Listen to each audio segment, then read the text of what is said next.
Hi అండి, నేను మీ Jhansi's channel నుండి మాట్లాడుతున్నాను. ఈరోజు ఒక 2 చిన్న స్టోరీస్ చెప్పుకుందామండి. 7 చేపల కథ. ఒకప్పుడు ఓ రాజావారు ఉండేవారు. ఆ రాజావారికి 7 కొడుకులు.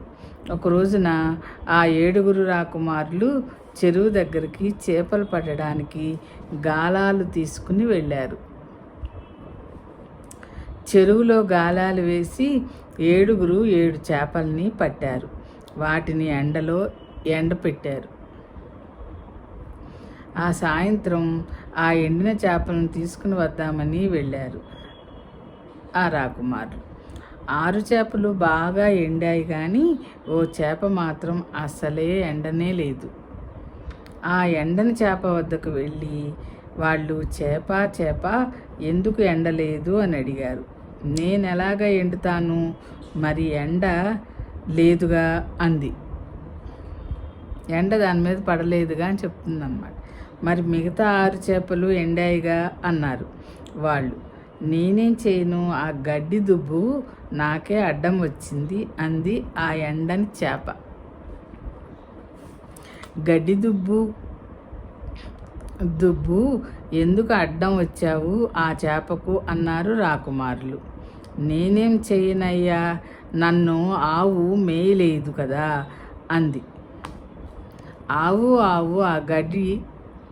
ఆ గడ్డి దుబ్బును ఎందుకు మేయలేదు అని అడిగారు.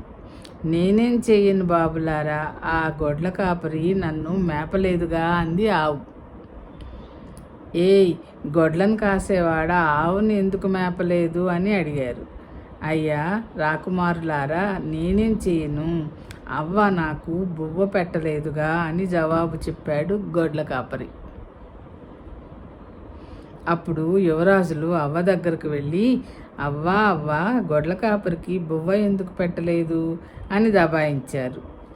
అప్పుడు ఆ ముసలి అవ్వ ఏమందో తెలుసా, నా చిన్నారి బుజ్జి ఏడ్చిందిగా, గొడ్ల కాపరికి బువ్వ ఎట్లా పెట్టగలను అని సాగతీసింది. బుజ్జి ఎందుకు ఏడ్చావమ్మా అని అడిగారు. నేనేం చేయనయ్యా, నన్ను చీమ కుట్టిందిగా అంది ఆ బుజ్జి. చీమా బుజ్జిని ఎందుకు కుట్టావు అని అడిగారు. నేనేం చేయను, నా బంగారు పుట్టలో వేలు పెడితే నేను కుట్టకుండా ఊరుకుంటానా అంది ఆ చీమ.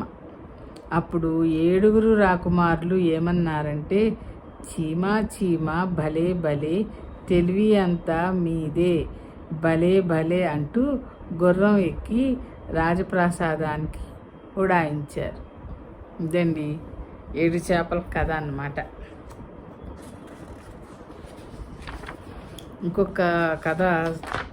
ఇంకొక చిన్న కథ తెలుసుకుందాం. ఈ కథ పేరు కుందేలు తెలివి. ఒక ముసలి సింహం అడవిలో మృగరాజుగా చలామణి అవుతూ ఉంది. లేడి, దుప్పి, మేక, ఎలుగు, జింక, కుందేలు వంటి సన్నకారు జంతువులను పట్టి ఇష్టం వచ్చినట్లు చంపి ప్రతిరోజు తినేస్తూ ఉంది.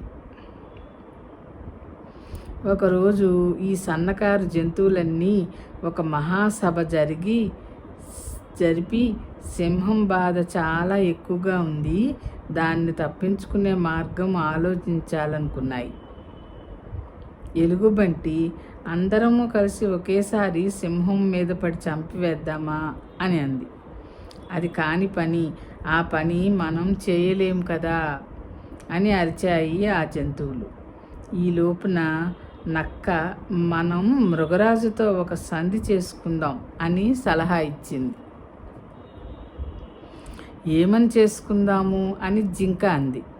అప్పుడు నక్క ఇలా అంది ఉత్సాహంగా, రోజుకు మనలో ఒకరిని సింహానికి ఆహారంగా పంపుదాం. ఎలా ఉంది నా సలహా అంది. శభాష్, బాగుంది అన్నాయి అన్నీ. ఈ విషయం మృగరాజు సింహానికి చెప్పగానే తన ప్రయత్నం లేకుండగానే ఆహారం దానంతా అదే తన వద్దకు వస్తుందని భావించి ఆ ఏర్పాటుకు సంతసించి అంగీకారం తెలిపింది.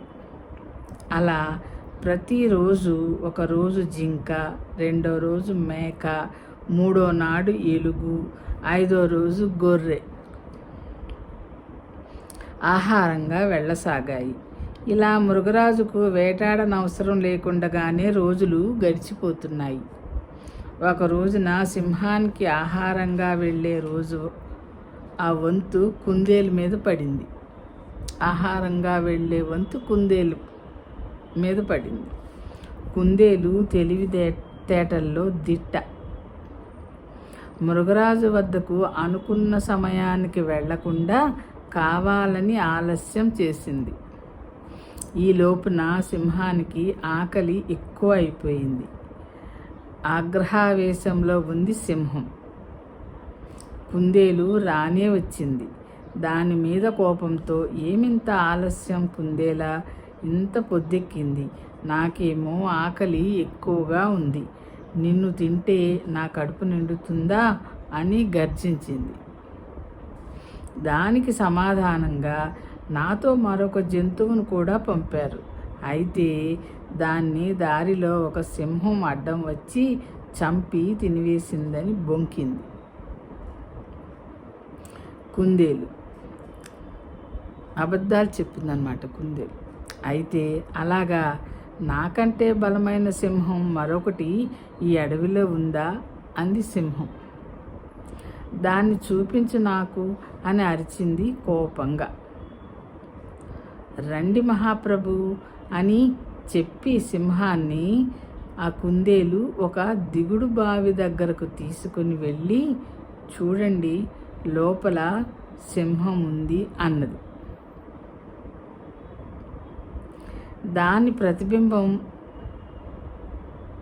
నీళ్ళలో చూచుకొని సింహం దాన్ని చంపడానికి ఆ బావిలోకి ఉరికి చచ్చిపోయింది. బావిలో సింహం ఉందనగానే ఇది బావి దగ్గరికి వెళ్ళి తల ఇలా పెట్టి చూస్తూ ఉంటే నీళ్ళలో ప్రతిబింబం కనపడుతుంది కదండి. మనం తల వంచి చూస్తే మన ప్రతిబింబం కనపడుతుంది. అలాగే సింహం తల వంచి చూస్తుంది కాబట్టి దానికి తెలియదు కదా అది ఇంకొక సింహం అని అనుకుందనమాట బావిలో.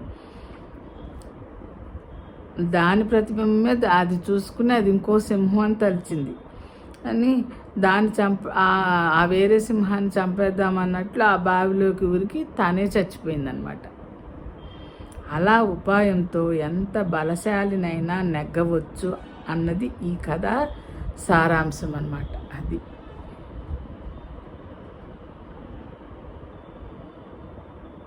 ఉపాయంతో బ్రతకమని చెప్తున్నారు.